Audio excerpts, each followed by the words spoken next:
Hi, my name is Alpha Chua.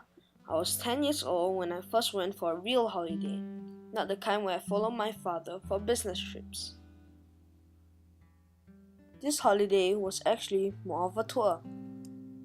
I felt very excited as it was the first time I was taking a long distance aeroplane.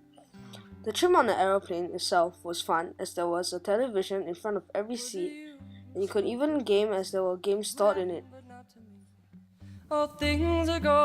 When we reached Beijing, China, it was really cold. So before we left the airport, we changed into our winter clothing.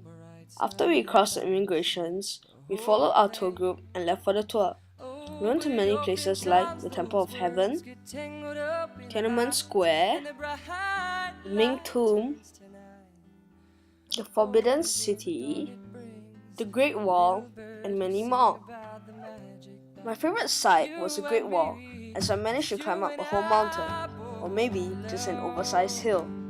At the Great Wall, I actually got a souvenir card, which had my photo on it saying I climbed the Great Wall.